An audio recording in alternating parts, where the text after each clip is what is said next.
Boa noite a todos e a todas.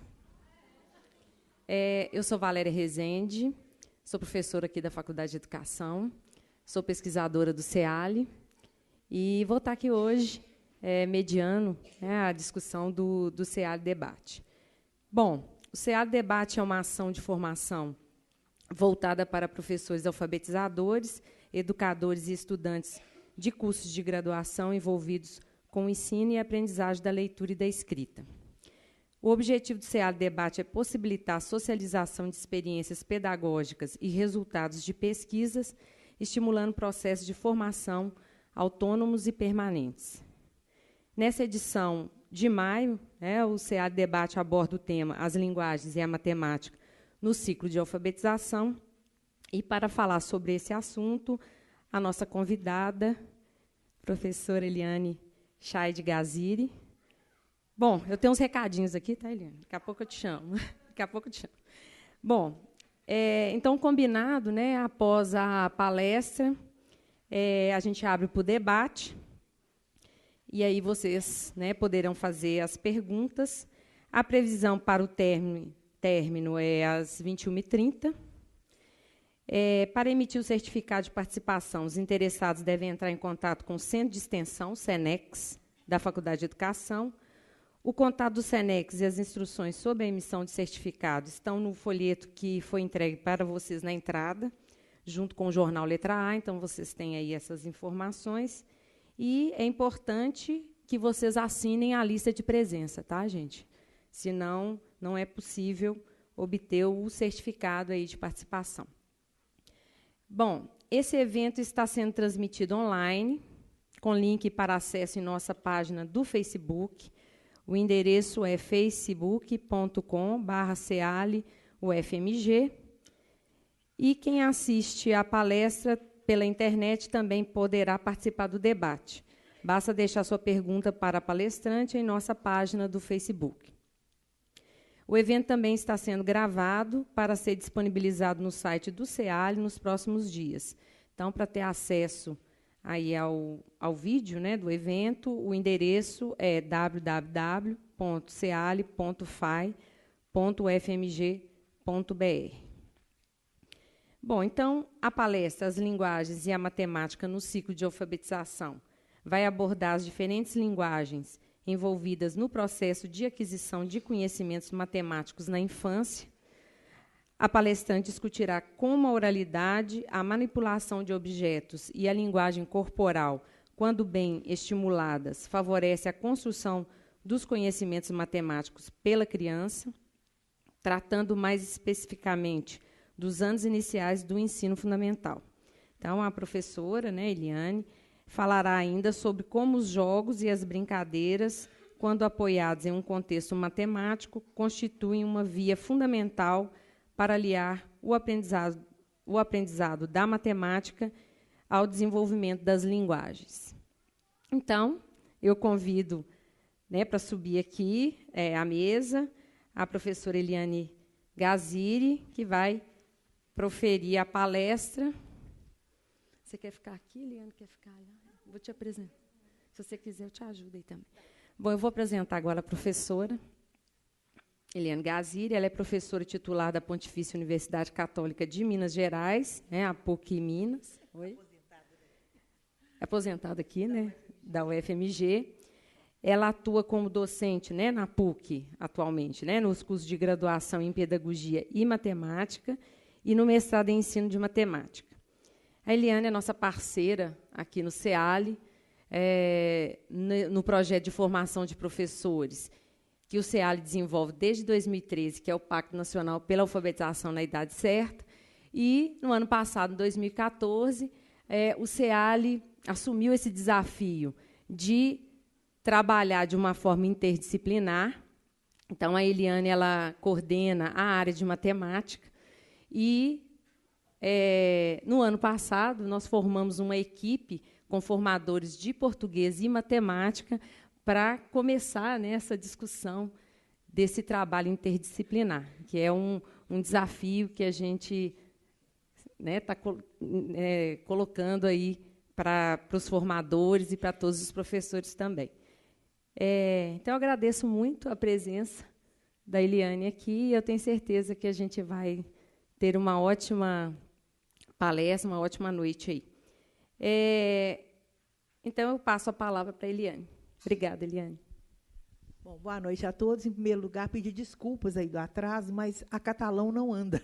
Eu saí 6 horas de casa, da minha casa aqui são 10 minutos, e não andava, eu fiquei presa aí. Mas nós estamos aí, vamos começar. Eu quero agradecer à equipe do SEALI, em nome aqui da Valéria, o convite, né? É sempre muito bom estar aqui. A gente fez uma parceria, como a Valéria falou, eu sou aposentada da UFMG, trabalhei aqui muitos anos. Hoje eu coordeno o mestrado em Ensino de Ciências e Matemática na PUC Minas, mas continuo aqui com as nossas pesquisas, com os nossos trabalhos. E, como a Valéria falou, aceitar esse desafio do PNAE é assim muito bom, gratificante, e é vamos dizer assim, uma obra que a gente pegou para construir, né? E a gente está tendo realmente frutos muito interessantes e que mostram para a gente que tem saída para a nossa educação, em particular as classes de alfabetização. Ok? Bom, nós vamos falar aqui um pouquinho hoje sobre a questão das linguagens no ciclo de alfabetização. Eu queria saber aqui primeiro, qual das pessoas que estão aqui que gostam de matemática? Tem até bastante, meio a meio. Normalmente, quando a gente faz essa pergunta, a maioria das pessoas não gosta de matemática, né? Às vezes até se consideram incapazes. Eu não sou capaz de aprender matemática. Mas, na verdade, se a gente começar a conversar com cada uma, a gente vai ver que todas essas pessoas que falam que não gostam da matemática tiveram experiências negativas com relação ao aprendizado da matemática, né? E isso fica muito forte. E é uma coisa muito presente, né, entre as professoras das séries iniciais, que muitas delas tiveram experiências negativas com a matemática, vão fazer o curso de magistério, pedagogia, depois vão para a escola e vão ter que trabalhar com matemática, né? E aí elas ficam, gente, a gente quer aprender matemática, a gente quer conhecer formas de trabalho, e no PNAE a gente viu muito isso, né? Eu acho que o grande resultado do PNAE foi, no final, a gente ver as professoras que participaram colocando que tinham caminho para trabalhar com a matemática, né? É possível trabalhar com a matemática. Bom, para começar aqui, eu vou colocar... Vamos pensar um pouquinho o que é matemática, né? E eu vou contar a história aqui de uma menina, da Alice, que, com 9 anos, ela estava brincando com as bonecas, dando aula de matemática. E ela colocou as bonecas no chão, dando a aula dela, no quadro Giz lá, direitinho e tal. De repente, eu estava do lado, trabalhando na minha biblioteca, ela chegou e virou assim para mim. Olha, aconteceu um problema. Eu falei, o que foi? Eu estava dando aula de matemática e meus alunos estavam com muita dificuldade em entender o que é matemática. Aí eu fiquei pensando, como é que eu podia ajudar os meus alunos a entenderem o que é matemática? Aí, é lógico, eu fui buscar no dicionário, e ela com o dicionário na mão. Depois de uma trabalheira danada, olha o que eu achei. Está aqui, ó, abriu o dicionário e colocou lá. Matemática é uma ciência. Não pode. Matemática, ciência. Para ela, ciência era de bicho. Aí ela virou e falou assim, mas eu pensei. E aí, olha o que eu escrevi para os meus alunos. Matemática é uma ciência que usa números, mais, menos, vezes, dividir e figuras. Então, aí cabe, né, numa hora que a criança faz uma coisa dessa, uma discussão do que é ciência, do que é a matemática. E o que dá uma lição na gente quando a criança fala, né, quando a criança mostra as coisas, porque olha que interessante como que ela interrelacionou o significado de matemática com a questão de buscar o significado na língua. E como que o dicionário tinha importância para ela, porque, naquele momento, era o lugar que ela poderia achar o que significava a matemática. Então, a gente começa a pensar como que a gente tem uma responsabilidade grande em trabalhar com essas crianças para que elas entendam o que é que elas estão fazendo na escola e o que é que elas estão fazendo com essa tal de matemática. A matemática é uma forma humana de interpretar, explicar e compreender o mundo, né? Hoje a gente costuma falar muito que matemática é uma forma de você ler o mundo. Com conhecimento matemático, você vislumbra, né, um horizonte de uma leitura de mundo. Ler e escrever, hoje, não dizem unicamente a língua materna. Compreende todas as formas humanas de interpretar e compreender o mundo, né? Hoje a gente fala muito que ler e escrever é competência de todas as áreas, não é só da língua materna. E na matemática, como nós vamos ver aqui, a relação da língua materna com as linguagens da matemática é uma ligação muito forte. Ler a matemática é compreender e interpretar a matemática, compreender a organização e a lógica dessa linguagem e seu significado historicamente construído. Bom, mas aí a gente pensa assim, é isso tudo, mas o que acontece na escola que faz a gente ficar tão afastado da matemática, né? Nas aulas de matemática, as exposições e explicações orais não facilitam a vida do professor e complicam a vida do aluno, né? Normalmente, a gente escuta muitos alunos, em todos os níveis, falar: o professor falou, mas eu não entendi nada, né? Existe um provérbio chinês que fala o seguinte: se ouço, esqueço. Se vejo, recordo. Se faço, aprendo. Ora, o que acontece com essa relação nas aulas de matemática? Na verdade, nas aulas expositivas de matemática, os alunos não ouvem, nada veem e nada fazem, né? É aquela questão de ficar lá vendo alguma pessoa falando alguma coisa sem entender o que está falando. Existe um caso interessante, eu não sei se vocês conhecem essa história que eu vou colocar aqui. Conta-se que, ao chegarem à Austrália, os marinheiros ingleses viram um animal que se movimentava aos pulos. Bom, curioso, um deles perguntou a um indígena, perguntou em inglês, porque era o idioma deles, né? What animal is that? Que animal é esse? Imediatamente, desconhecendo a língua inglesa, o indígena respondeu na própria língua: canguru. O que significa canguru? Não sei o que você está dizendo. E ficou para todo mundo, né? O inglês falou para todo mundo que aquele animal se chamava canguru. E o significado na língua indígena do canguru é esse. Não entendo o que você está falando, não sei o que você está dizendo, né? Então, vejam bem, acontece muito isso na aula de matemática. Parece que o professor está falando um idioma e o aluno está completamente longe daquele idioma que está sendo colocado. Na verdade, a matemática tem seus códigos, sua linguagem, um sistema de comunicação e representação da realidade. Ora, se ela tem código, ela tem uma linguagem própria e ela tem um sistema de comunicação e representação da linguagem, da realidade, ela se configura como uma linguagem. Mas como é que isso acontece, essa comunicação, como é que ela pode acontecer, essa comunicação da linguagem matemática com a linguagem das crianças, com a linguagem da escola? Bom, para a gente entender isso, nós precisamos ver um pouquinho o que significa essa comunicação na escola entre professores de matemática e crianças, né? Na verdade, as crianças, né, elas têm uma linguagem corporal, tem a linguagem da criança, que eu estou chamando aqui a linguagem que a criança tem de acordo com o grupo social que ela vive, né? E ela, quando vai para a escola, ela tem que incorporar a linguagem da escola. Então, o que acontece? No limiar dessas linguagens aqui, a linguagem corporal, a linguagem da criança, a linguagem da escola, estão as crianças.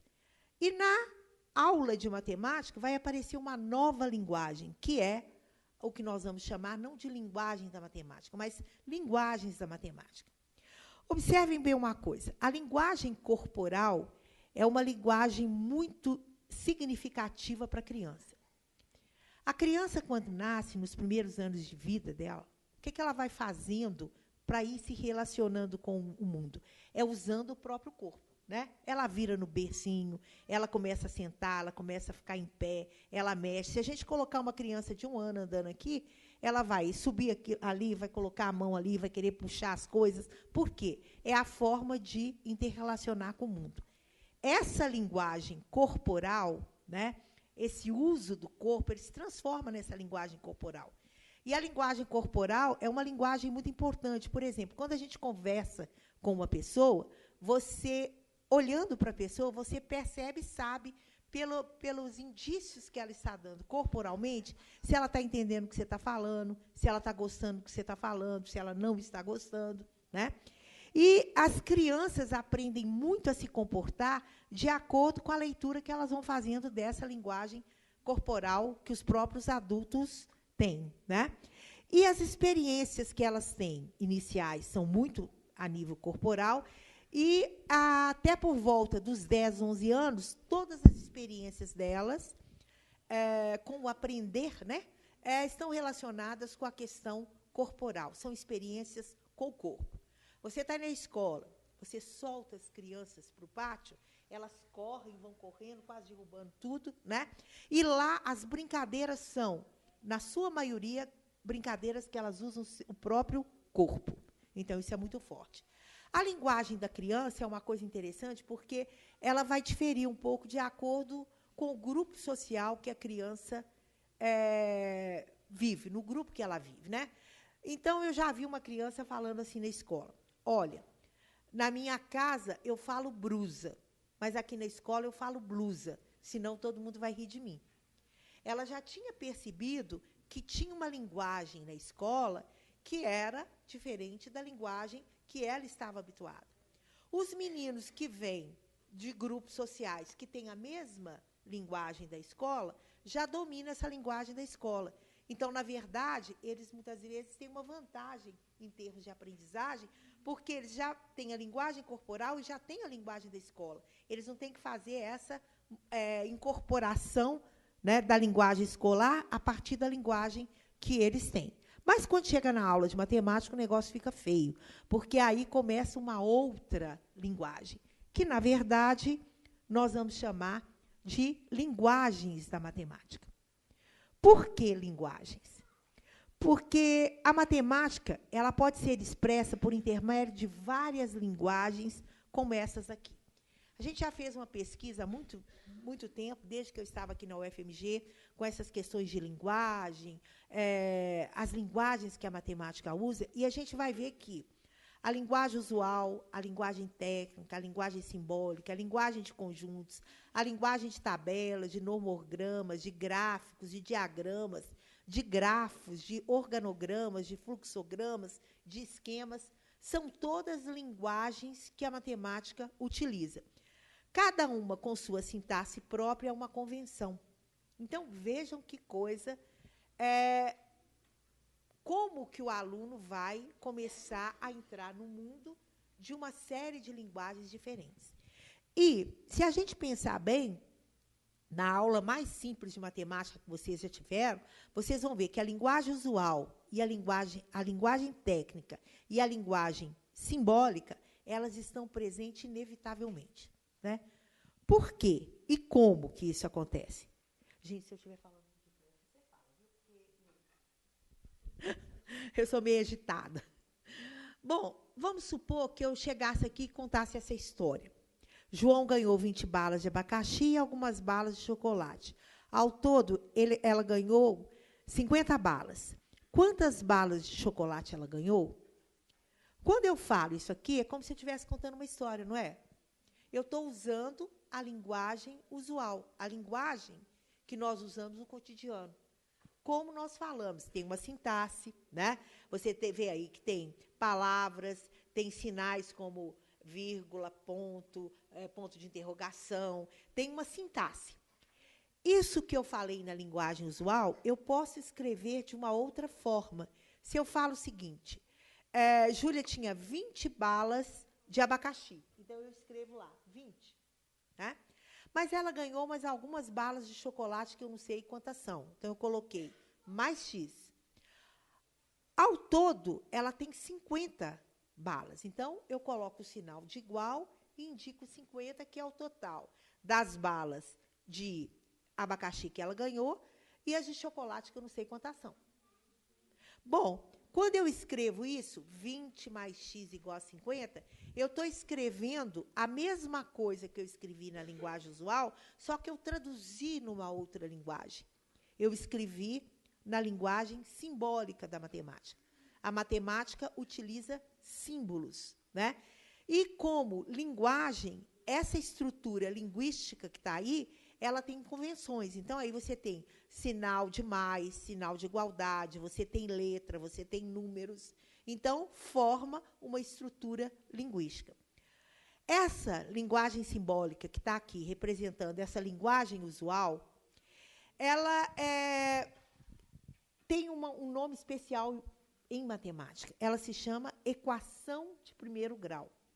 Quando eu falo equação de primeiro grau, eu estou usando a linguagem técnica da matemática. Eu estou incorporando, buscando, na nossa língua, né, palavras que deem um nome àquela representação linguística que eu escrevi ali.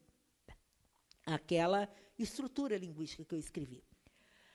Muitas vezes, a matemática incorpora palavras da língua portuguesa com o mesmo significado que elas têm na língua. Outras vezes, essas palavras são incorporadas com um significado diferente. Ou, muitas vezes, incorpora com o significado da língua agregado com um novo significado. Então, vamos dar um exemplo aí. Se eu falo assim, a palavra raiz, olha que coisa interessante. Raiz, em português, significa prefixo de palavra, não é? Se eu olhar raiz em biologia, pode ser lá raiz de planta, pode ser uma raiz de dente. Se eu falo raiz na aula de matemática, pode ser raiz de polinômio, pode ser uma raiz quadrada.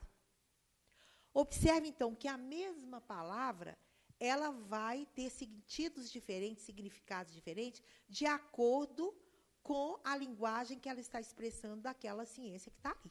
O significado da linguagem que está ali.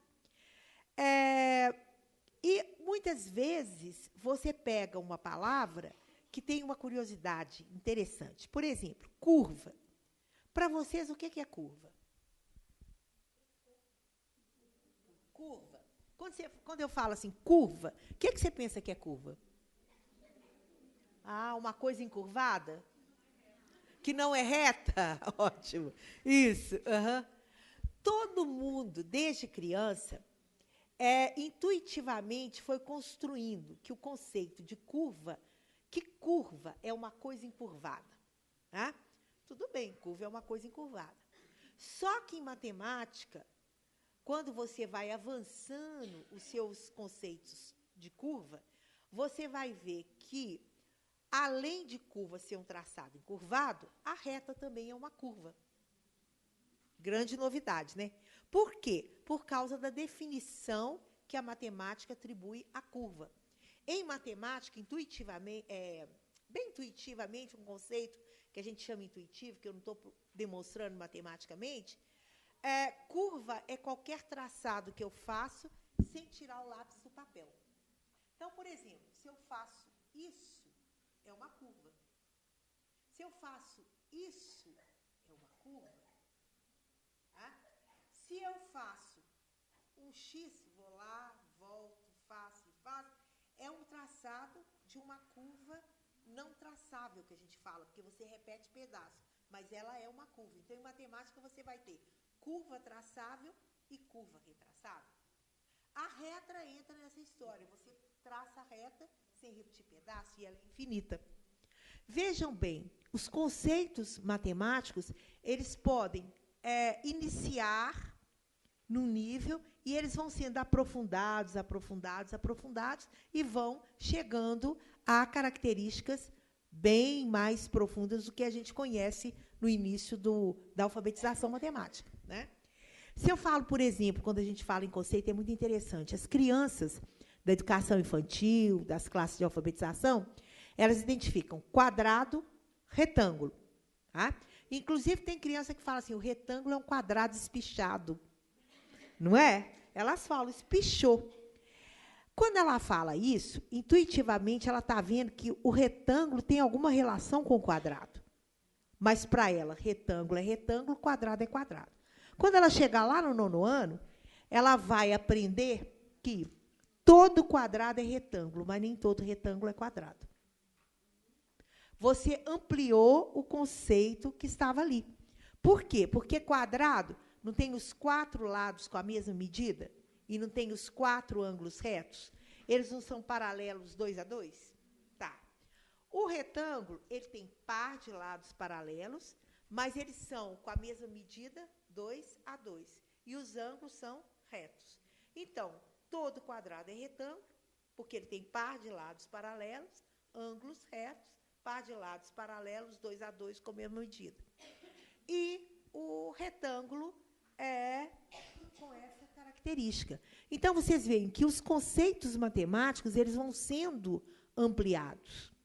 Então, o nosso grande nó, já abrindo um parêntese aí, é que quando a gente trabalha com os conceitos matemáticos, desde as classes de alfabetização, o nosso cuidado é não fazer com que a criança vá construindo um conceito inadequado.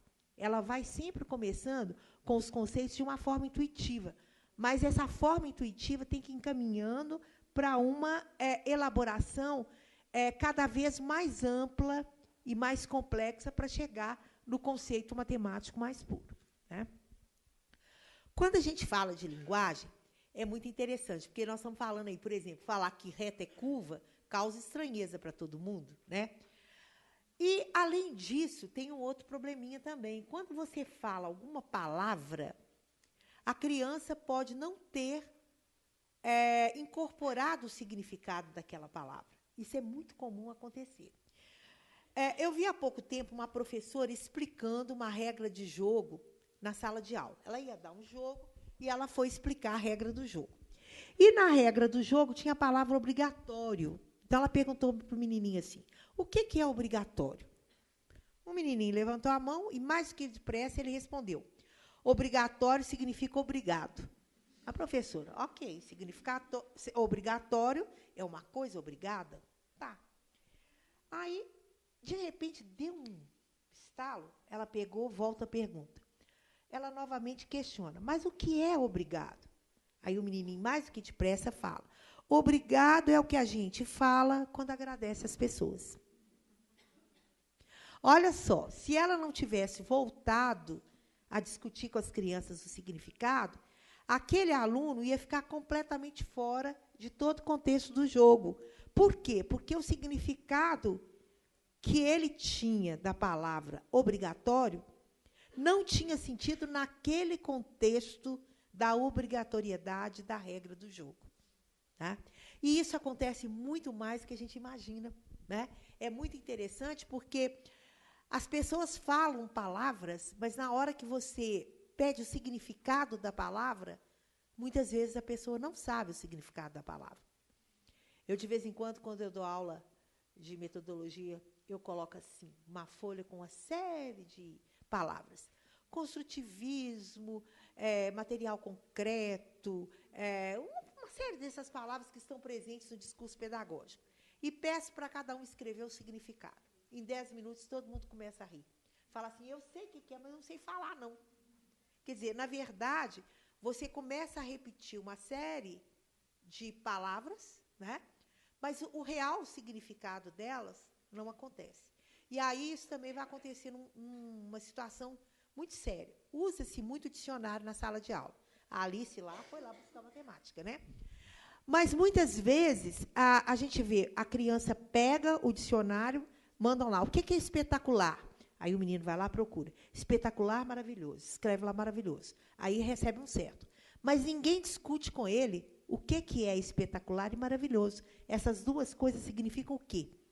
Então, o ato de buscar no dicionário não significa que você vai agregar o significado. Você tem que verbalizar e discutir sobre aquilo ali, né?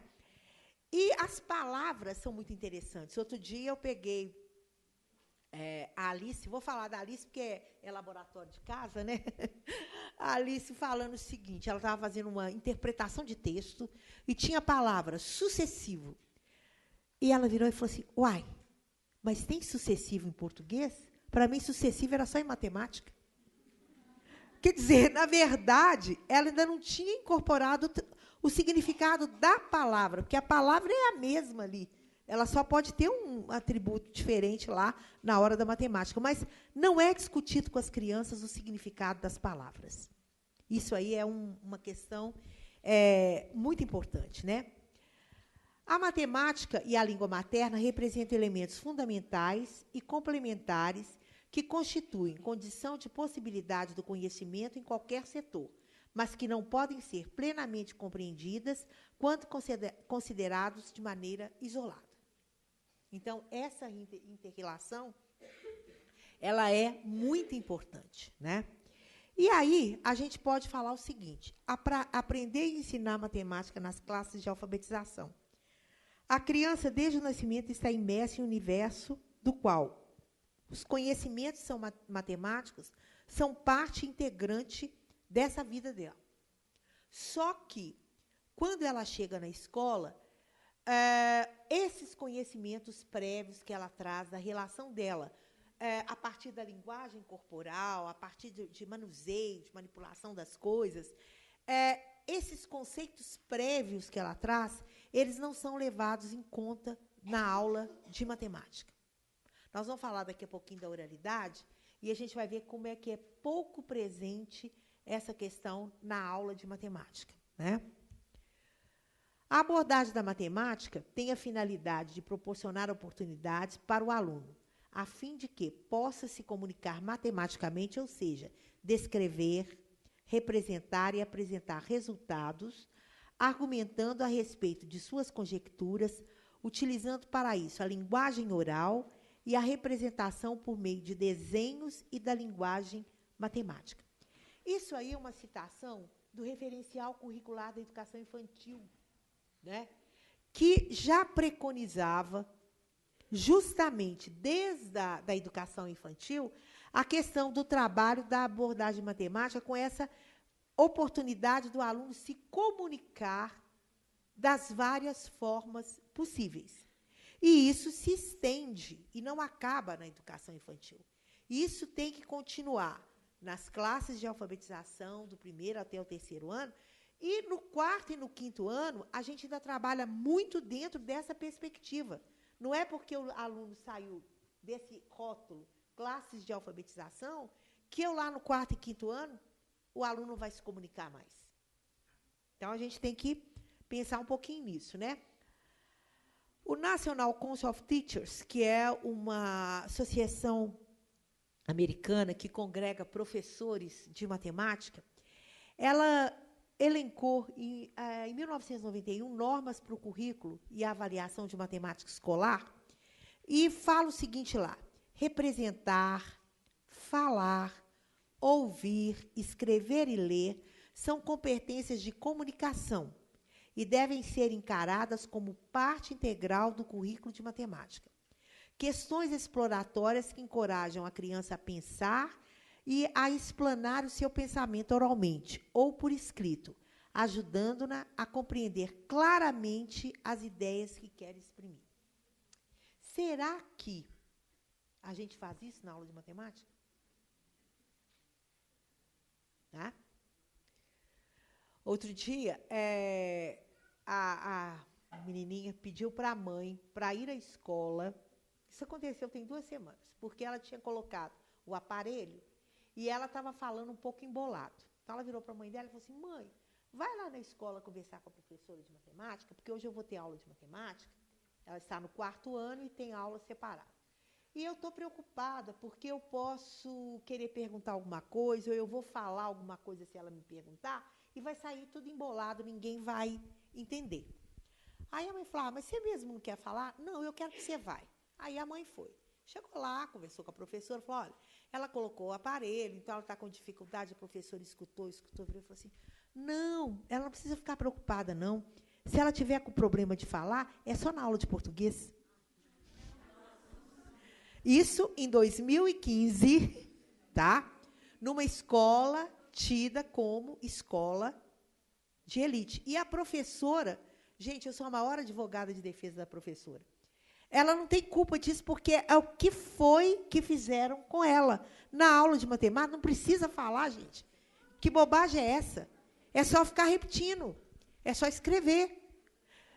Se você pega os cadernos dos alunos, você vai perceber que a maioria deles é repetição de algoritmo. É repetir a mesma coisa. Né? Então, isso é muito forte na cultura escolar. A escola, com toda essa inovação pedagógica, com todo esse avanço, que, no caso meu aqui, específico da educação matemática, né, que a gente, desde a década de 80 e na década de 90, isso ampliou muito, com os livros didáticos que tem hoje, que tem o manual do professor, que é um verdadeiro compêndio de metodologia, explicando formas de trabalhar e tudo mais. Quando vai para a escola, essa tradição que todo mundo passou quando era aluno, ela continua a ser a mais forte. É impressionante. Os pais acabam cobrando isso, mas eu quero que faça igual fizeram comigo. Assim que eu aprendi. Né? Então, há um equívoco nessa lógica aí. Bom, a gente começa a ver, então, que se a gente quer trabalhar enfatizando isso que eu coloquei aí, nós vamos ter duas coisas que nós vamos ter que pensar muito. Primeiro, sempre a gente vai ter que começar de uma problematização. Eu gosto de falar a palavra problematização pelo seguinte, quando a gente fala resolução de problemas, vem na cabeça de todo mundo aqueles problemas arrumadinhos de livro-texto. Acha que a resolução de problema, que hoje é uma linha, né, de pesquisa e uma estratégia que permeia todo o trabalho de matemática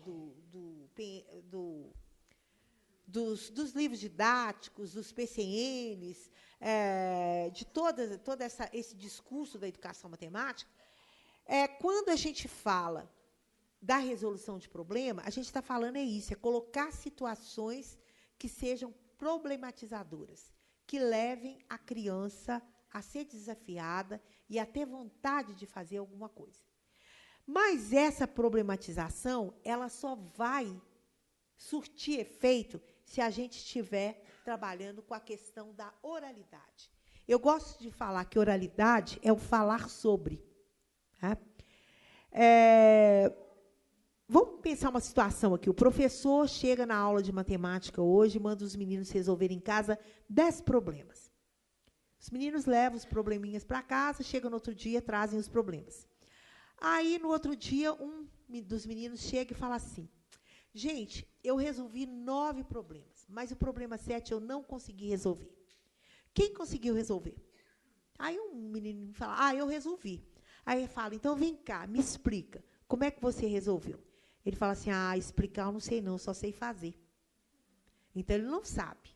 Né? Ele sabe repetir um procedimento, tá, que dá certo naquela situação. Como a maioria das vezes é tudo engavetadinho, é tudo arrumadinho, aquela sequência de problemas cabe um determinado tipo de algoritmo para serem solucionados. Né? Tanto que quem é professor aqui de 4º, 5º, 6º ano, fala assim para a gente coloca um problema para as crianças, um problema de matemática, eles perguntam assim, é de mais ou é de menos? É de vezes ou é de dividir? É de uma conta ou é de 2 contas? Quer dizer, isso mostra claramente que o trabalho com a leitura, interpretação e análise daquilo que ele está lendo não é feito. Daquilo que ele está falando não é discutido. Então, o menininho passa a não querer falar. Quando ele chega lá no 6º ano, ele não pergunta mais nada também, não. Ele pergunta só assim, é para fazer a lápis ou a tinta? Eu salto 2 linhas ou uma linha? Posso fazer de caneta hidrocor ou tem que ser de lápis? Ele quer descobrir de que jeito que o professor quer que ele faça, não é o que ele tem que fazer. Então, essa coisa vai acontecendo muito. Né? Então, quando a gente fala na problematização, essa problematização ela tem que estar galgada nessa questão do trabalho com a oralidade. E a gente tem vários recursos que a gente pode usar, como jogos, textos, materiais concretos, brincadeira, literatura, que vão dar subsídios para a gente sempre colocar uma problematização trabalhar com essa oralidade, até que as crianças comecem a sistematizar isso em linguagem escrita e em linguagem matemática, que isso vai gradativamente sendo construído. Bom, a oralidade e a matemática, né? Desenvolver a oralidade na educação infantil e na classe de alfabetização expande o universo de comunicação da criança. No entanto, durante muito tempo, aqui eu fui...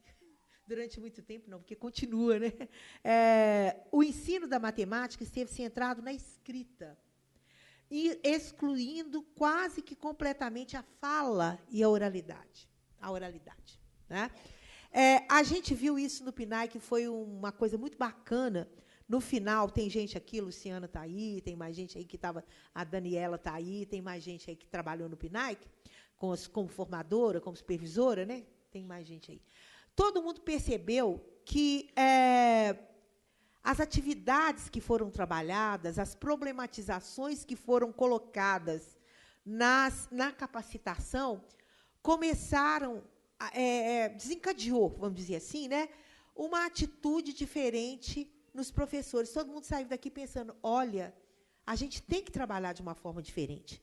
Quando a gente começa a ver os relatos que as localidades fizeram sobre o trabalho lá, a gente já começa a ver esse início dessa coragem de começar a quebrar, né, uma lógica que era a vigente na formação dessas pessoas, para passar para um outro, virar essa moeda. Né? Então, isso eu acho que foi o ponto alto do PNAE, que todo mundo sair daqui vendo, tem uma saída para a gente trabalhar diferente. Né? E é muito interessante, porque como os professores trabalhavam dentro dessa lógica da problematização e vivenciavam na sala de aula situações que eles iam levar para as escolas e trabalhar com alunos na escola, todo mundo começava a sentir que é viável fazer essas coisas. Porque quando a gente experiencia uma coisa, a gente começa a acreditar naquilo ali. Não é eu que estou falando aqui que acontece. Quando você começa a fazer lá, você vai ver que acontece. Então, isso é extremamente gratificante. Então, a gente vê que essa lógica da questão de não falar na aula de matemática é uma coisa que é uma bandeira que a gente está levantando, que precisa deixar, né, muito tempo para as crianças falarem. É muito importante que as crianças falem. E as crianças falam cada coisa que é de tirar o chapéu. Né? Eu falei que ainda vou escrever um livro só de casos de crianças, porque são assim, ensina para a gente toda hora. Né? Toda hora elas estão me ensinando. E elas descobrem coisas matemáticas incríveis. Outro dia a menininha estava lá fazendo um bando de fatos. 8 mais 7, 9 mais 8, não sei o quê, mas não sei o quê. De repente, ela virou e falou assim, escuta, 8 mais 5 é 13, não é? É. Mais 5 mais 8 também é 13, não é? É. Então, toda vez que eu for somar dois números, eu vou falar o maior primeiro e vou somar com o menor, porque eu preciso de fazer menos conta. O que é isso? Que propriedade da adição que é essa? Comutatividade. E todo mundo fica preocupado em dar nome, né, que é comutativa, mas o menino não sabe o que é comutativa. E ele construiu ali, a partir daquele padrão, a comutatividade. Né? E aí é que a gente vê como que a gente pode trabalhar para que o menino construa, né, uma série de procedimentos de cálculo a partir de identificação de padrões. E a identificação de padrões é fundamental, porque a gente fala, a matemática é a ciência dos padrões. Quando você descobre um padrão, você generaliza. A menininha descobriu lá, 8 mais 5 é 13, mas 5 mais 8 também é 13. Então, eu vou ter que usar menos dedo para contar. E viu que a coisa é verdadeira. Né? Então, a gente percebe que essas coisas acontecem. A comunicação auxilia na organização do pensamento, promovendo o intercâmbio social, porque a criança socializa, né, aquilo que ela está pensando. Quanto mais oportunidades o aluno tiver para falar, escrever, desenhar, compartilhar sentidos e refletir sobre sua ação e a dos colegas, mais forte será a apreensão do significado do que está sendo trabalhado. Né? E as crianças gostam de falar. Elas gostam de explicar o que elas estão fazendo. Né? Utilizar diferentes linguagens, verbal, musical, matemática, gráfica, plástica e corporal, como meio para produzir, expressar e comunicar suas ideias, interpretar e usufruir das produções culturais em contextos públicos e privados, atendendo a diferentes intenções e situações de comunicação. Isso já está, desde 97, nos PCNs. Né? Como está lá também, comunicar-se matematicamente, ou seja, representar e apresentar resultados com precisão e argumentar sobre suas conjecturas, fazendo uso da linguagem oral e estabelecendo relações entre ela e diferentes representações matemáticas. Então, quando eu falei lá que nós temos essas questões todas que podem ser trabalhadas via problematização, permeada pela oralidade, a gente vai propor situações em que as crianças vão ter chance de explicar o que elas estão fazendo. Né? Então, tem vários raciocínios matemáticos. Argumentar é um exercício, é um raciocínio matemático muito importante. Então, o aluno saber falar por que na amarelinha ele pulou daquele jeito e não de outro, na hora que ele está jogando com o colega, ou ele falar, não, assim não pode, mas não pode por quê? Ah, porque isso é assim, assim, assim. Ele está verbalizando e internalizando aquela regra que foi discutida. Então, por isso aí que a gente coloca essas questões. Então, quando a gente fala na problematização, tem muitas pesquisas hoje mostrando a questão da resolução de problemas. Quando a gente fala na resolução de problemas, nós estamos falando dessa perspectiva bem ampla da resolução de problemas, que é a problematização. Essa questão não é tão escolarmente, né, a preocupação com a resolução de problemas, ela começa a nascer na década de 80, quando, nos Estados Unidos, o livro do ano, que é produzido por esses professores de matemáticos do National Council, produziram um livro que era Agenda de Ação, as ações da década de 80 que seriam feitas na questão da aprendizagem matemática, e priorizam a resolução de problemas como o recurso que vai ser o fio condutor para desencadear a construção dos conceitos matemáticos. Né? Eu fiz mestrado em 84 e a minha dissertação de mestrado foi a primeira dissertação no Brasil sobre resolução de problemas. E a gente não tinha nada em português sobre resolução de problemas. Se vocês pegarem a dissertação lá, é só livros em francês, em inglês. Nessa época que a gente começou a discutir a resolução de problemas aqui no Brasil. De 80 para cá, né, na vida da gente é um tempo muito grande, mas em tempo de modificação na própria estrutura escolar, com a influência dessas coisas, ela vai mais devagarzinho. Né? Então, hoje é que a gente está começando a ver, concretamente, tá, alguns resultados que mostram a eficácia desse discurso da resolução de problemas. Então, a compreensão dos enunciados dos problemas e o uso de estratégias ou procedimentos adequados depende de vários fatores, dentre os quais a compreensão do gênero discursivo. Você não vai resolver sem ter essa compreensão do gênero discursivo que você está trabalhando. Enunciados de problemas escolares de matemática. Os enunciados constituem um gênero discursivo. E dos termos ou expressões que neles aparecem, a mobilização de conhecimentos prévios e a retenção ou controle das informações contidas nos enunciados. Gente, se a gente começa a pensar claramente nessas coisas, a gente começa a pensar um pouco no aprendizado matemático que nós tivemos. Né? As experiências com a aprendizagem matemática que a gente teve no ensino fundamental e médio que nós fizemos. A maioria das coisas a gente fazia só uma repetição daquilo ali, sem ter a menor ideia do que é que a gente estava fazendo, né? E a gente continua fazendo isso com os nossos alunos. Então, é a ruptura que a gente está falando, né? A resolução de problemas tem sido enfatizada mundialmente como um recurso metodológico para proporcionar um aprendizado de matemática de melhor qualidade. Acredita-se, algumas pesquisas têm dado suporte a essa crença, que a construção de conceitos matemáticos pelos alunos se torna mais significativa e duradoura quando é proporcionada por meio de situações caracterizadas pela investigação e exploração de novos conceitos e que estimulam a curiosidade do educando.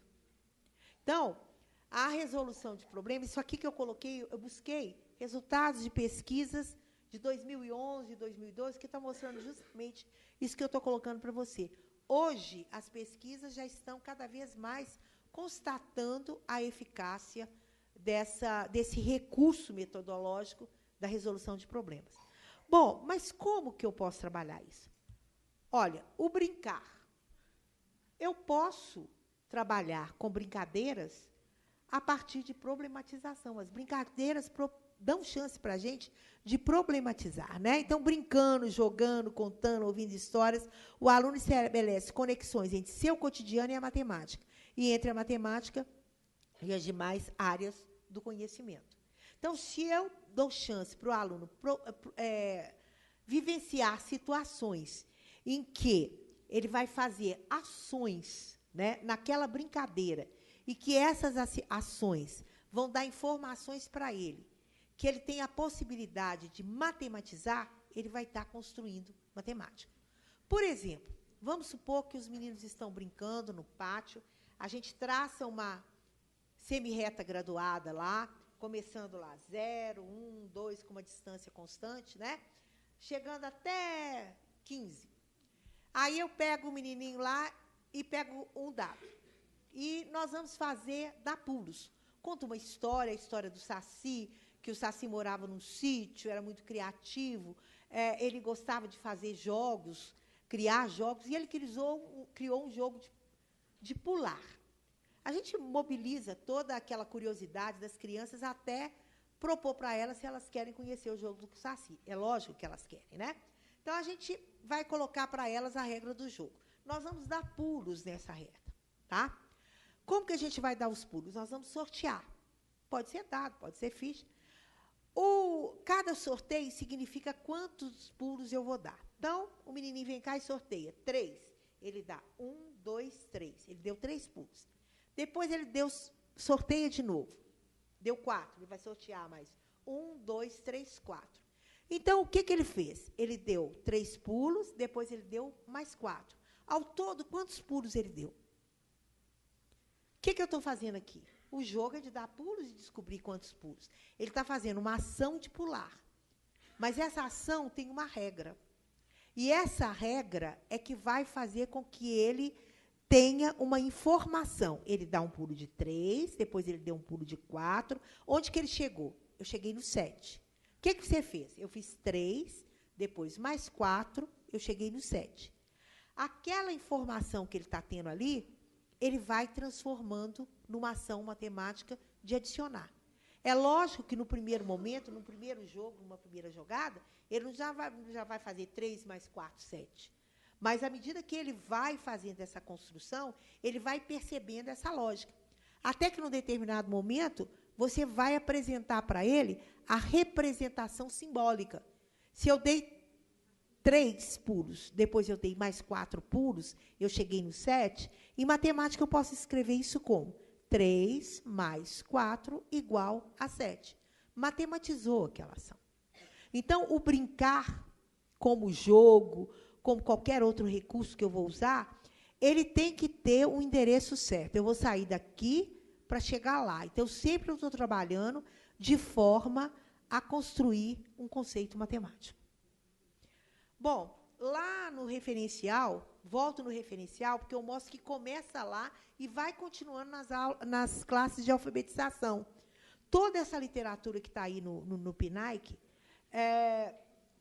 todas as questões que... As habilidades que as crianças têm que saber, elas não acabaram porque acabou a educação infantil, não acabam porque acabou as classes de alfabetização. Elas vão... É uma espiral, ela vai desenvolvendo, ela vai construindo isso aí. Então, olha, estabelecer aproximações de algumas noções matemáticas presentes em seu cotidiano, como contagem, relações espaciais, etc., tudo eu posso fazer através de brinquedos e de jogos, desde que eu use isso que eu estou colocando. Reconhecer e valorizar os números, as operações numéricas, as contagens orais, as noções espaciais, como ferramentas necessárias para o seu cotidiano. Eu só consigo fazer isso se eu problematizar. Se eu não problematizar, eu vou ficar só dando lista de exercício para o menino. Lista de conta, lista de número, né? E eu não vou chegar a lugar nenhum. Comunicar ideias matemáticas, hipóteses, processos utilizados e resultados encontrados em situações e problemas relativas à quantidade, ao espaço, à medida, utilizando a linguagem oral e a linguagem matemática. Observe uma coisa, a matemática não é só número, lápis e papel. Quando eu estou... Todo mundo acha que, na hora de aprender matemática, é só escrever número no caderno, pronto, e acabou. Tem toda uma construção que ela não é só numérica. Ela tem mais coisas. Né? Ela tem a relação com o espaço e forma. Ela tem a questão das medidas. Né? Ela tem a questão dos números. Ela tem a questão do tratamento da informação. Então, são blocos que são denominados aí no currículo, né, nos PCNs, que mostram para a gente essas inter-relações. Né? Quando a criança trabalha com o brincar e ela tem a oportunidade de falar sobre, levantar as hipóteses, explicar por que ela fez daquele jeito e não daquele, refutar o que o coleguinha fez, isso aí não pode, não. Mas não pode por quê? Ele começa justamente a ter confiança nas suas estratégias. Né? Quanto de confiança que a criança começa a adquirir, e aí ela vai começando a ter autonomia para aprender. Quanto mais confiança ele começa a ver que ele é capaz de fazer alguma coisa, ele vai conseguir avançar. Os jogos também se tornam, dentro dessa perspectiva da problematização e da oralidade, uma coisa muito importante. Né? Eu trabalho com jogo nas aulas de matemática, quando bem planejado e orientado, auxilia no desenvolvimento de habilidades como observação, análise, levantamento de hipóteses, argumentação, reflexão, tomada de decisão e organização. Isso tudo aqui, essas habilidades, elas só vão ser desenvolvidas se a oralidade estiver aí. Né? Não adianta pegar o jogo bonitinho lá, o encarte do livro, e, na hora que chega no jogo, manda-te para casa. Jogue com o papai e com a mamãe. Né? Discuta com seu pai. A atividade era para os meninos fazerem, discutir a regra, discutir, porque a verbalização entre as crianças é muito importante. O vocabulário delas é muito próximo. Então, muitas vezes, uma coisa que ela não entende que o adulto está explicando ou falando, com outro coleguinha falando, ela vai incorporar aquilo com a maior facilidade. Né? Eu vou dar um exemplo aqui, inclusive, de uma atividade matemática que desencadeia, e é um jogo que desencadeia o desenvolvimento de vários conceitos, na geometria, no espaço e forma, e não de números. Tá? Eu vou pensar naquele jogo Caça do Tesouro, e vou pensar na habilidade que está lá na educação, nas classes de alfabetização, quando você pega os descritores de espaço e forma, que são, como é que fala? As perspectivas, não? Como é que é? O quê? Os direitos de aprendizagem. Porque eu gosto de habilidade. Os direitos de aprendizagem estão lá. Identificar diferentes pontos de referência para a localização de pessoas e objetos no espaço, estabelecendo relações entre eles, expressando-se através de diferentes linguagens, oral, escrita, gestual, pictórica, desenhos, mapas, croquis. Esse jogo da caça do tesouro, todo mundo conhece, né? Em geral, a professora propõe, coloca uma caixa que tem um tesouro, fala com os meninos que aquele tesouro vai ser escondido e que os meninos vão procurar o tesouro. Aí, em geral, faz um mapa ou um croquis de onde qual o caminho que eles vão seguir para achar o tesouro, onde que está próximo, que seguindo aquele caminho está próximo.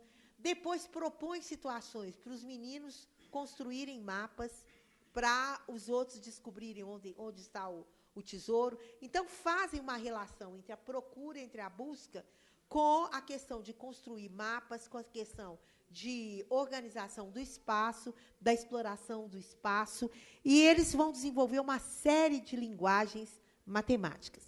Esse jogo, nós vamos falar de literatura, eu vou mostrar uma experiência que a gente teve aqui no PNAEC, com um livro de literatura, agregando a esse jogo. E aí vocês vão entender o que nós estamos colocando.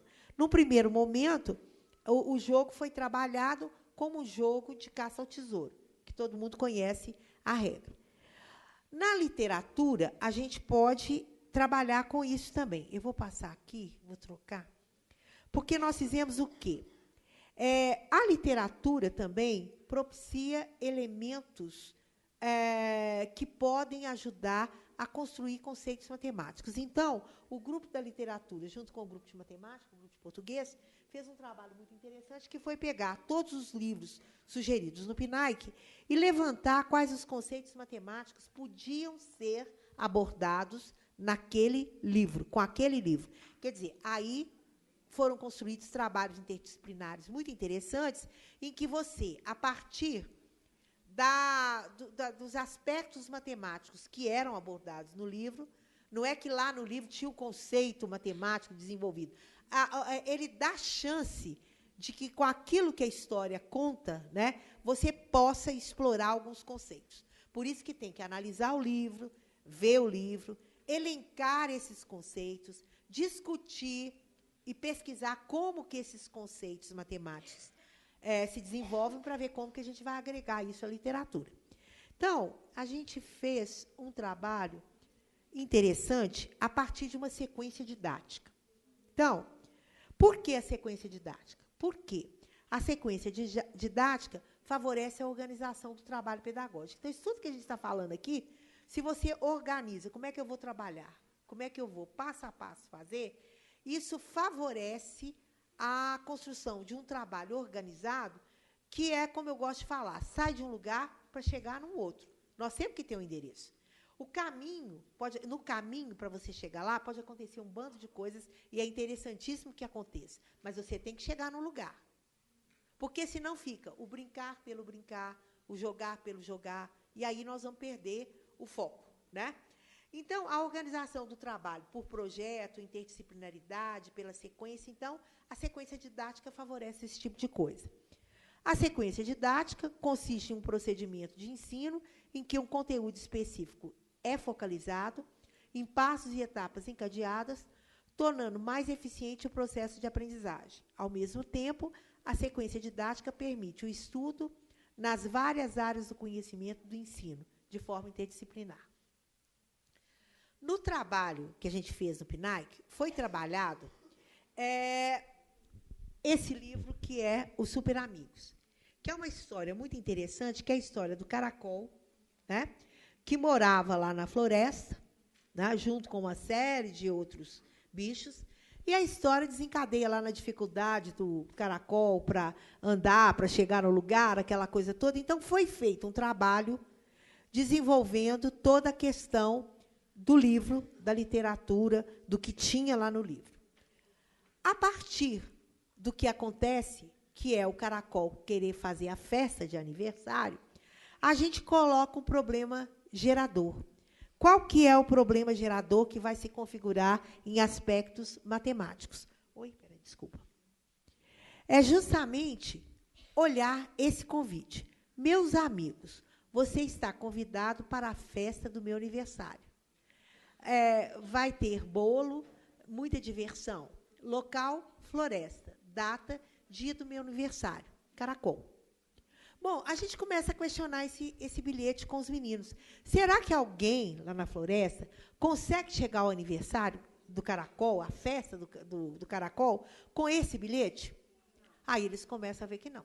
Aí retomam o livro e, em grupos, eles vão construir um mapa que leve as pessoas lá da floresta a chegar na casa do caracol. Como que eles vão construir? Eles vão ter que discutir a história de novo, ver aqueles personagens que tem lá, o que aconteceu, como é que era, o que tinha, como é que era o espaço da floresta que foi colocado no livro. Então, todo um trabalho de pesquisa para construir isso lá. E aí eles constroem um mapa para chegar à festa lá do caracol, para mandar junto com o convite. Ora, num trabalho como esse, olha que interessante, quantos conceitos matemáticos estão envolvidos? A gente trabalha com localização no espaço, deslocamento, pontos de referência, posição de pessoas e objetos. Todas essas habilidades aí, né, esses conceitos que vão desenvolver uma série de habilidades, eles estão dentro dessa possibilidade que você colocou para as crianças fazerem. Quer dizer, eles vão ter chance de construir esses conceitos. Esses conceitos vão ser construídos, permeados por que linguagens? Linguagem oral, linguagem escrita, linguagem gestual, que é importantíssima também, né? As crianças mostram, gesticulam. É para lá, não é? Aí elas têm aquele problema de lateralidade, que é comuníssimo, né? Aí ela fala que vai para a direita, o outro fala que é para a esquerda, aí eles vão discutir o que é, o que não é. A linguagem pictórica, que é de desenhos, mapas, croquis, que é justamente os desenhos que eles vão fazer lá no mapa. Então, o que você faz aqui? Você pode produzir diferentes gêneros textuais. Então, isso aí é um trabalho que realmente você está fazendo com a questão da literatura, né, da língua, da oralidade, e está utilizando aquele contexto da história para tirar daquele contexto um problema, né, que é essa situação problematizadora, para que as crianças possam estar desenvolvendo esses conceitos, que são os conceitos que são os elencados para essa época de trabalho com espaço e forma nas classes de alfabetização. É óbvio que aí é uma atividade, um trabalho que vai dar um início, né, para as crianças começarem a construir esses conceitos. Vão precisar de vários outros. Esse aqui é a sugestão de um trabalho fazendo uma interface com a literatura. Vamos para as perguntas?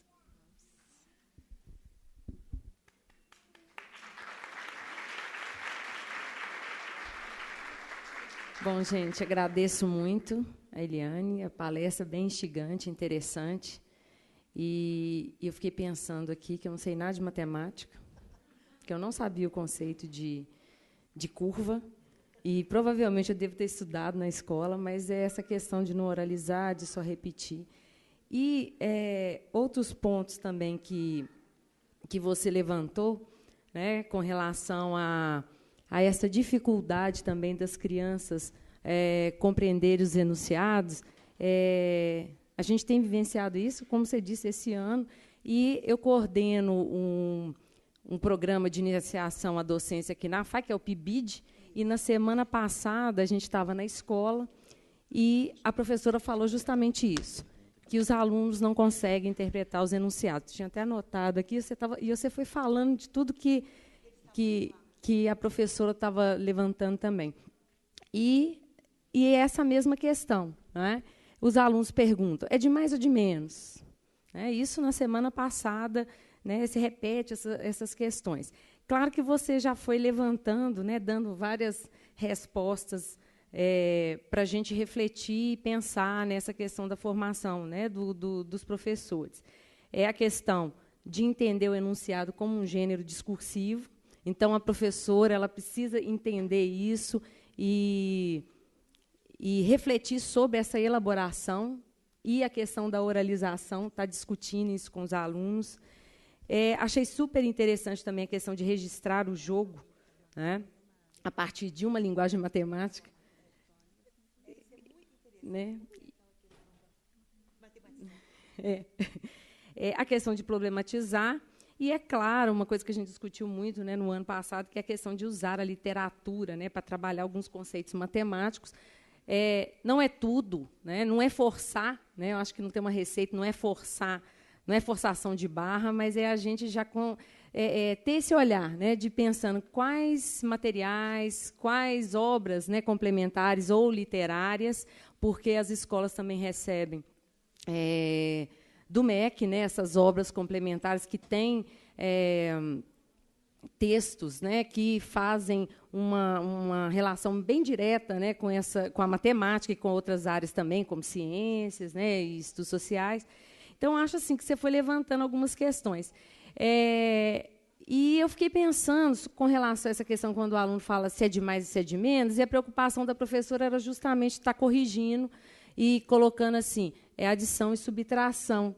E aí a minha pergunta tem problema o aluno falar se é de mais, se é de menos, né? E com o tempo, porque eu acho que acaba que fica só nisso, né? De corrigir o modo, né? de expressão lá do aluno. E é um primeiro momento, né? Esse é de mais e de menos, se é de menos.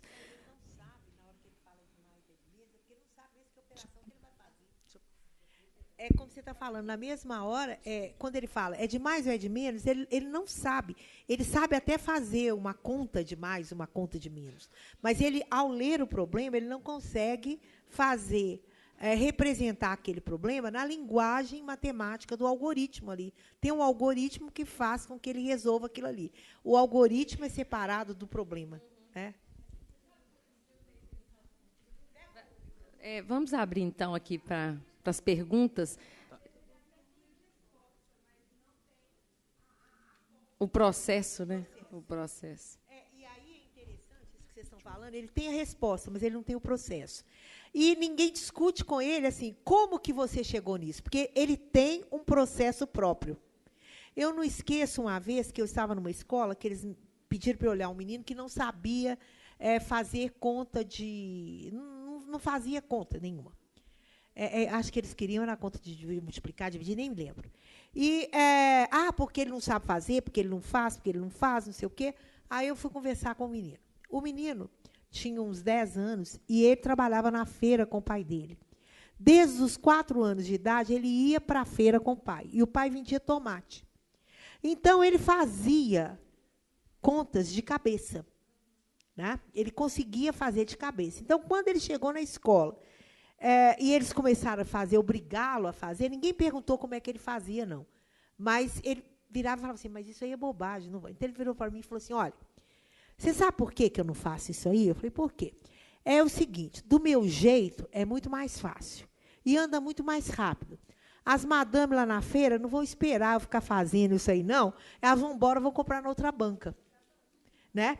Quer dizer, aí o que acontece? Se você começar a pesquisar, ele sabia calcular algumas coisas, porque, por exemplo, tomate, você vende quilo, meio quilo. Então, é um padrão de cálculo, né, que não existe não exige muita... e ele calculava tomate. Né? Então, o que acontecia? O que tinha que fazer com esse menino? Primeiro, me mostra como é que você faz. Aí ele ia mostrar, todo mundo ia encantar, fazer e tal. Aí você propunha uma situação para ele que a estratégia dele não dava conta. Falei, e aí, agora? Então eu vou te ajudar. Você quer aprender uma? Quero. Porque ele não quer ficar para trás.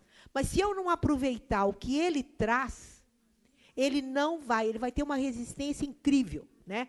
Outro dia foi uma escola, chamaram o pai do menino lá, porque falaram que o menino não lê e não escreve. Aí o pai está lá escutando, eu estou vendo. A supervisora fala, não, porque ele não lê, não escreve. Ele foi arregalando o olho, muito simples. Eu falei assim, mas professora, como é que ele não lê e não escreve? Ele fica no WhatsApp o dia inteiro. Quer dizer, ele lê e escreve numa outra linguagem, que não é aquela linguagem que a escola está cobrando. Né? Então, essas coisas são muito sérias mesmo, porque os meninos criam estratégias, mas aquela estratégia não pode. Né? Aquela estratégia ninguém quer saber. E é muito interessante. Eu não esqueço, quando eu trabalhava aqui no Centro Pedagógico, eu trabalhei aqui na universidade, e eu trabalhava com pesquisa no Centro Pedagógico e no CECIMIG. E quando eu dei aula uma vez para os meninos, do 5º ano até o 9º ano, acompanhei os meninos todos. E quando eu cheguei nessa turma, no 5º ano, a hora que eu entrei na sala, o menininho virou para mim e falou assim, é a senhora que vai dar aula de matemática? Eu falei, A senhora conhece a subtração do Marco Túlio? Eu sabia o que era, porque eu orientava as professoras das séries iniciais, mas eu falei, não sei não. Então, vem cá. Marco Túlio, o menino chamou, eles tinham o maior orgulho. Faz aí para mim, faz para a professora ver. O que o menino fazia? Ele tinha lá, por exemplo, 25 menos 8. Tá? Então, o que ele fazia? Em vez de ele falar 8 para 15, né, ele fazia assim, 10 menos 8, 2. 2 mais 5, 7. Por quê? Tirar de 10 é mais fácil, ele falava. Tirar de 10 é mais fácil. E ele somava com o que restava. Quer dizer, ele tinha construído o princípio posicional e a questão de a cada 10 unidades você passa... Ele sabia trabalhar com o sistema de numeração decimal. Daí, como ele construiu adequadamente o sistema decimal, ele construiu uma estratégia matematicamente correta e que funcionava. Né? E quantas crianças constroem e a gente não vê? Porque não dá chance para ele falar sobre aquilo que ele está fazendo. E coisas muito interessantes, né? Ô, Vicente, eu acho que tem ali. Tá, tinha um aqui primeiro. Tem, nós podemos fazer em bloco de 3 ou 4, podemos. Beliane, pode ser? Que eu acho que... Boa noite. Meu nome é Maria Marta. E eu queria compartilhar com você um questionamento que eu não consigo responder. Eu sou professora de atendimento educacional especializado, e aí é muito comum a gente trabalhar com a questão da defasagem, né? Do conteúdo, principalmente quando a gente pega os alunos do terceiro ciclo, né? Do 7º, 8º, 9º ano. Aí, a dúvida que fica é o seguinte, porque a gente sempre trabalha na perspectiva de contextualizar, né? O aluno tem que estar contextualizado ao conteúdo da turma. Quando chega na matemática, vem a dúvida, né? Então, eu fico pensando o seguinte, tem o pré-requisito na matemática? A gente tem que respeitar o pré-requisito na matemática? Né? Então, essa é a minha... Ela fez mais de uma pergunta, e deixa eu responder a dela, depois Tá. Quem que era o próximo?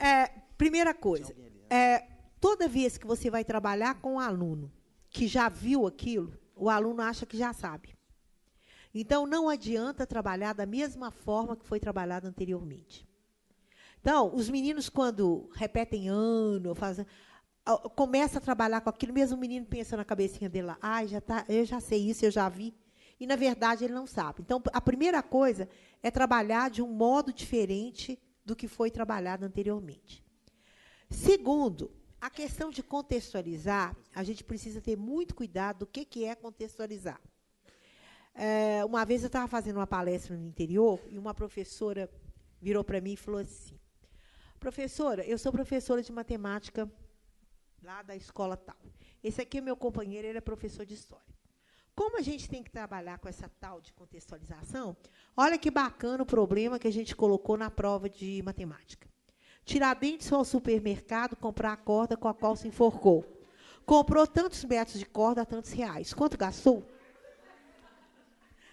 É isso que você está falando. Quer dizer, a pessoa não entendeu o que é a contextualização. Não, é isso que você está colocando. Aí fica difícil de você entender o que é isso contextualizar. E aí eu vou falar o seguinte. Na matemática, você pode contextualizar no cotidiano. Tem coisas que a gente consegue contextualizar no cotidiano. Então, você tem situações, né, que você pode trabalhar. Por exemplo, a matemática financeira é uma parte da matemática extremamente rica para fazer contextualizações do cotidiano. Né? Você vai analisar a conta de água, conta de luz, pagamento, uma série de coisas que você pode trabalhar com aquilo. Mas nem tudo você vai trabalhar no cotidiano. Você pode contextualizar nas outras áreas do conhecimento, porque a matemática é instrumental para todas as outras ciências. Todas as outras ciências precisam da matemática, né? Mas a matemática se basta a si mesma. Você pode contextualizar na própria história da matemática. Então, quando você começa lá, por exemplo, você está trabalhando com números e trabalha lá com números figurados, números quadrados, números retangulares, números triangulares, você pode construir sequências numéricas que os meninos vibram trabalhando com construções que eles vão estabelecer padrões e vão construir sequências numéricas. Mas você pode contextualizar a matemática na própria matemática. Então, tem hora que você vai dar aula de matemática que você não vai sair fora da matemática. Você está trabalhando com sólidos geométricos. Se você problematiza legal, os meninos vão planificar aquele sólido, vão voltar e vão montar, vão cantar faces, vestes e arestas, e, a partir das problematizações, eles chegam à relação de Euler, face mais veste menos aresta é igual a 2. Menino de 11, 10 anos. Então, essa sua curiosidade é muito interessante mesmo, porque é difícil você perceber, né, como que eu posso trabalhar com esses conceitos, com meninos que já viram os conceitos e não dominam os conceitos, né? Como que eu vou propor situações problematizadoras para que essa aprendizagem aconteça? Eu orientei 3 dissertações agora, lá no mestrado, de professoras da Prefeitura de Belo Horizonte, todas 3 professoras de 6º ano, de formação em matemática, que o tema de uma foi dificuldade dos alunos em fazer adição e subtração. A outra foi dificuldade de fazer divisão. Não era só a questão de construir o algoritmo da operação, mas a questão de entender a ideia, né? A questão dos campos conceituais, que a gente trabalhou muito no PNAEC para colocar esse tipo de coisa. Então, é um desafio. E não tem uma receita, né? A cada grupo que você trabalha com grupos de alunos, né? A minha dúvida não é bem essa, não. Porque o negócio é o seguinte, por exemplo, vamos pegar um exemplo de um aluno com deficiência intelectual, por exemplo, né? Aí, esse aluno está numa sala de 8º ano. A turma está estudando em geografia, relevo. Aí a gente contextualiza aquele aluno dentro do conteúdo que está na turma. Né? Aí você usa imagem, usa um vídeo e consegue ir construindo com ele. Quando chega na matemática, que eu estou falando, é o seguinte, por exemplo, eles estão vendo, nem sei o conteúdo direito, mas vamos dizer uma equação de 2º grau, ou polinômio, sei lá, né? Qualquer coisa desse tipo. E aí, esse menino ele ainda está na fase da contagem, por exemplo. Pois é, mas ele está ainda tentando a contagem. Isso. Aí, a dúvida que eu quero, só para terminar, para você entender, a dúvida que eu tenho é o seguinte, a gente atende a questão do pré-requisito, por exemplo, se esse menino ele ainda não consegue sair daquele concreto, ele ainda está naquela fase da contagem, a gente volta com ele lá atrás, ou a gente tenta encaixá-lo, entendeu? De alguma forma, buscar algum recurso, alguma estratégia que encaixe ele naquele conteúdo. Aí a questão é mais ampla do que pré-requisito. É a questão das habilidades que o aluno já desenvolveu, as que ele tem condição de desenvolver, né? Então, é um trabalho que, para esse menino, você tem que identificar, naquele momento, em que nível de aprendizagem que ele está. Então, o que vai ser que eu tenho que trabalhar com ele? Não adianta eu trabalhar com um conceito lá na frente, como você está falando, trabalhar com equação, se ele não tem nem o domínio de número, conceito de número. Então, a questão aí entra aquela questão da inclusão, da questão do coisa. A inclusão é uma coisa importantíssima. A Valéria está aqui, especialista nisso, e vai me corrigir. Mas a questão é o seguinte, naquele grupo que ele está ali, qual que é a aprendizagem que ele vai ter com aquele grupo? Não é que ele tenha que aprender tudo que o grupo vai aprender. Porque tem uma série de coisas que estão encaixadas nisso aí. E uma delas é isso. Se ele não construiu, nem é o pré-requisito, tem coisas que você pode trabalhar sem ser aquela sequência lógica que todo mundo conhece. Você pode inverter. O problema é o que é que o menino tem, o que é que ele traz, onde que ele está, de onde que eu vou partir para ele chegar lá. Ele pode ser até capaz de chegar lá. Ou, às vezes, ele vai chegar antes um pouquinho, mas vai chegar. Então, é um trabalho que você vai ter que fazer para cada aluno que você tiver. Não adianta fazer um pacote, né? E é muito difícil, não é fácil, não. Mas você tem que ver o seguinte, até para os meninos tidos como dentro da normalidade, né, essa não compreensão do que o menino tem que conhecer, porque ele só vai repetindo, o que acontece? Os meninos não têm compreensão. Gente, eu dou aula para primeiro período de matemática, alunos que vêm do ensino médio. Eu tenho 2 turmas de 40 e tantos alunos, todos alunos que vêm oriundos de escola pública de Belo Horizonte, empolgadíssimos com a escola, e você vê que conceitos básicos de matemática, elementares, os meninos não trazem. E eles são capazes de resolver uma equação de segundo grau, não sei o quê, não sei o quê. Na hora que você coloca numa situação problema, numa situação, eles não conseguem resolver. Por quê?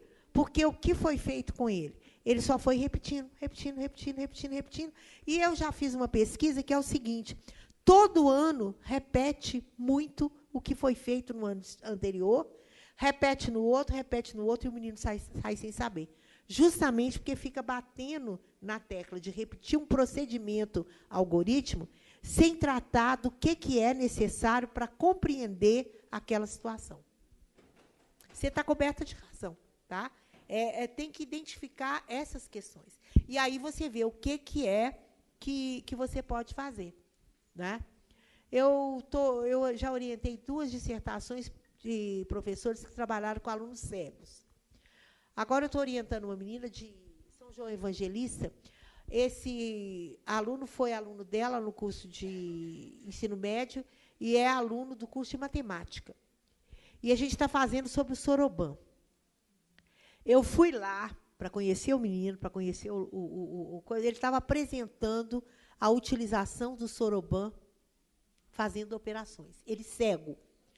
Gente, a agilidade que o menino faz e a didática que ele tem para ensinar como trabalhar com o Soroban, ninguém tem. Então, a partir das habilidades dele, ela está fazendo um trabalho super bacana, porque ele busca e quer aprender. Quando ele começa a fazer as coisas que ele é bem-sucedido, ele quer mais. Então, quando você dá a chance dele ir gradativamente construindo essas coisas, ele pode avançar muito. Então, essa questão é complicada. É trabalhoso, é muito trabalhoso. A gente tem que observar uma série de coisas, né? E é um trabalho extremamente gratificante quando a gente verifica os passos que o aluno vai dando. Ele não vai chegar lá daquele jeito, mas ele vai caminhando. E é isso que a gente tem que perceber, né? Como que ele avançou. Eu tenho um aluno no curso de matemática que teve um problema de paralisia cerebral no parto. Gente, você fica bobo de ver o menino. Ele quer porque quer. Ele escreve todo aquilo truncado, mas ele participa e ele faz e ele constrói coisas matemáticas. Ele, outro dia, querendo, descobriu logo que ele chegou, com quem que ia com ele até no metrô, porque para entrar na estação do metrô, quando você passa, se você tem qualquer deficiência, você tem que estar acompanhado. Então, ele precisa de alguém que leve ele até lá, para ele passar. Depois que ele passou, ele vai sozinho. Você já vê como é que é a burocracia das leis. Quer dizer, ele tem que passar com uma pessoa. Então, os meninos se revezam, porque é para ajudar. Tem mais um aqui, 2 ali na frente. Tá, pode fazer tudo.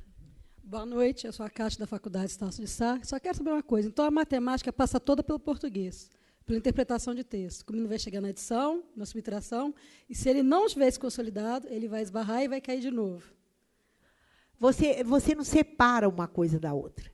Então, por exemplo, quando o menininho está lá, você aprende a partir de ação. Se você vai ensinar o menino a adicionar, ele vai precisar de fazer ações de ajuntar, de agrupar, de colecionar. Ele vai ter que ter experiências corporais, manipulativas, para ele fazer essas construções que levem ele a construir esse objeto mental. Vou te dar um exemplo. A gente tem uma coisa interessante na nossa cabeça, que é justamente, a gente constrói objetos mentais. E a gente constrói esses objetos mentais a partir da experiência. Então, por exemplo, se eu perguntar para vocês aqui, pensem num cubo. Todo mundo pensou. Teve gente que pensou no gelo, teve gente que pensou num dado, teve gente que pensou numa casinha, mas na mesma hora vocês não tiveram uma imagem do que eu falei?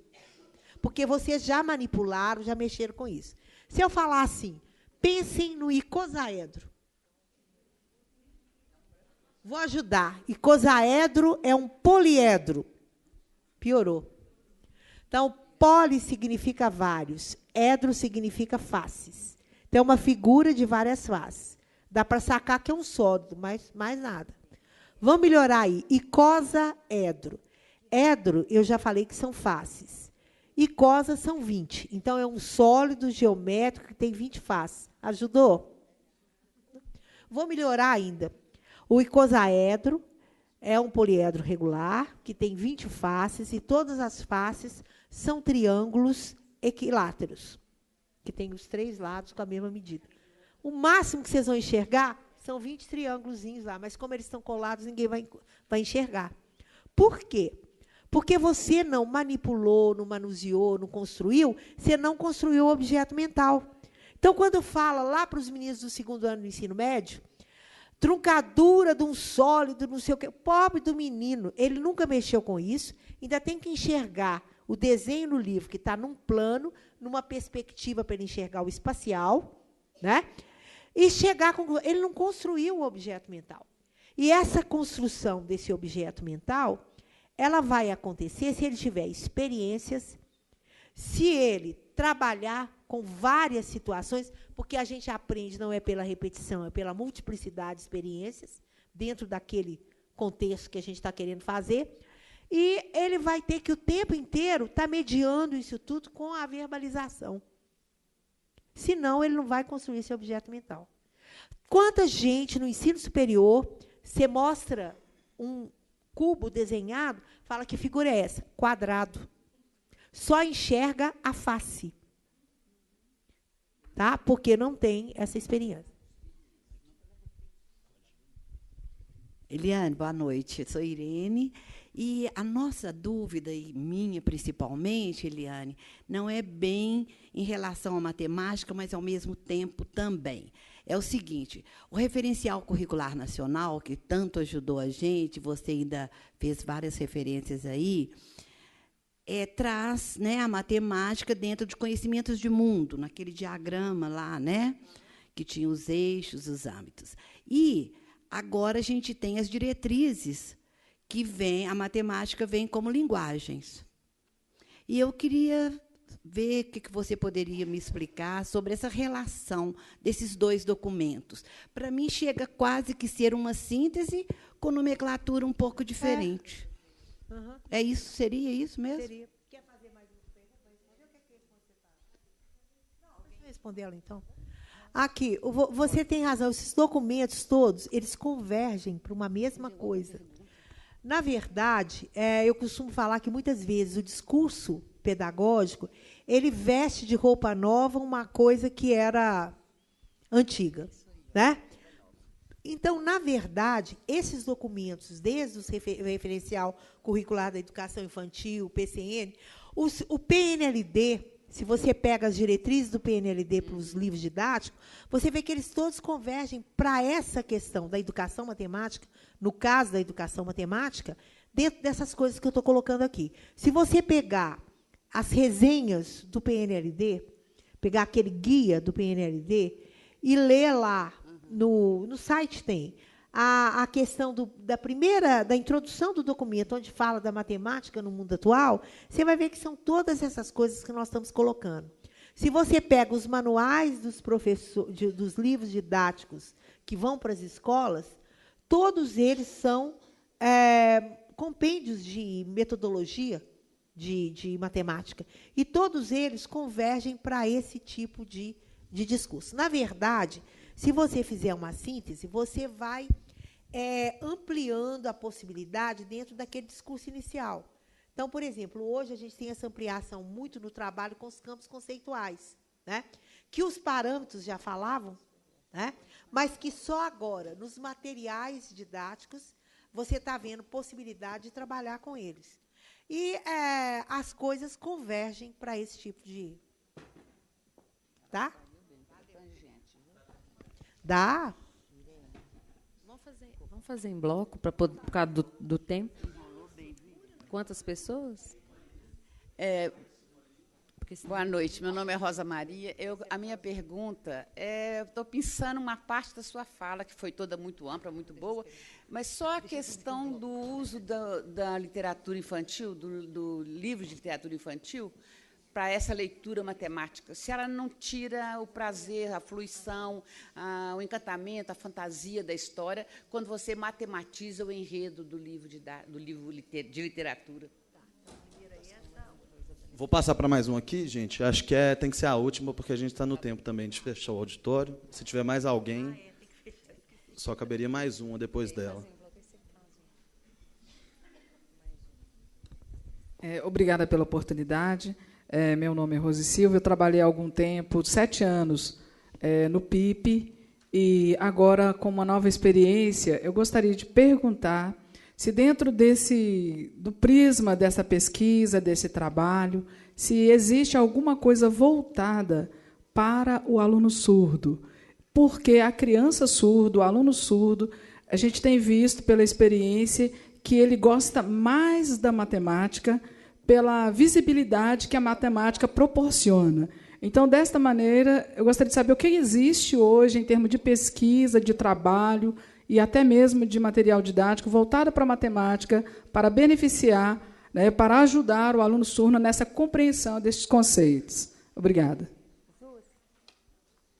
Pode responder? Bom, a sua questão da literatura, eu vou falar o seguinte: qualquer material, qualquer recurso que você for usar, ele pode se reduzir à coisa mais burocrática, sem uma questão, vamos dizer assim, mais algorítmico e formal possível. Quando a gente propõe a questão da literatura com a matemática, não é que você vai ler e vai fazer conta, que vai fazer coisa. É a partir desse prazer da literatura, a matematização que acontece aí não é como a gente vê, como normalmente até interpretação de texto, né? Que às vezes pega o texto e começa pá, que não tem sentido para o menino. Mas é um trabalho como, por exemplo, esse do Super Amigos, que eu dei como exemplo aqui, a matematização que acontece é uma matematização da questão da construção do caminho, em momento algum, for falando, agora é matemática, agora é português, agora é isso, agora é aquilo. Eles estavam fazendo a construção de um elemento que tinha características matemáticas, tá? A relação com espaço e forma, a partir dessa leitura que foi extremamente interessante para eles.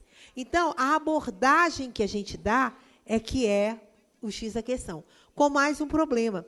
Tem que olhar com muito cuidado o livro de literatura, se quando ele apresenta alguns aspectos matemáticos, se não tem correção conceitual. Tá? Porque, às vezes, aparece algum livro por aí que tem correção conceitual de matemática. Então, sempre trabalhar de 2. Tá? E a questão do surdo, ainda tem muito pouco trabalho. Para cegos, a gente já vê mais alguns trabalhos. Né?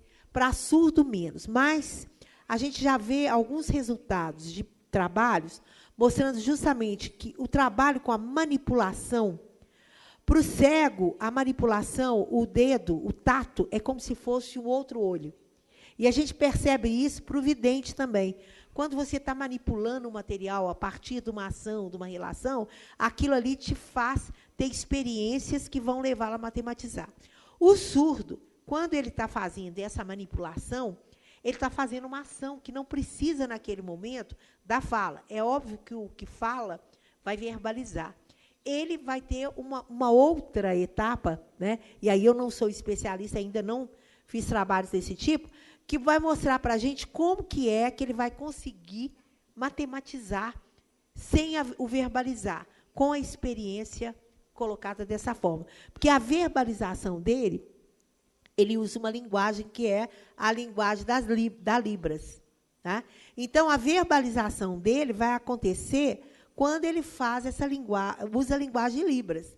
Agora, aí é que nós temos que ver como é que faz essa passagem, né? E o que a linguagem de Libras pode oferecer para a gente fazer a matematização. Uma pesquisa bacanérrima. Quem quiser aí fazer uma pesquisa em cima disso, dá um trabalho muito bacana e necessário, né? A questão da linguagem, né, de Libras, a língua, como é que ela favorece essa construção do conceito matemático a partir da manipulação, que, para ele, é natural. Que a manipulação é natural, né? Bom, gente, em função do horário, né, nós vamos encerrando. Eu queria agradecer muito a presença, né, da professora Eliane, foi bem interessante, né, a nossa palestra.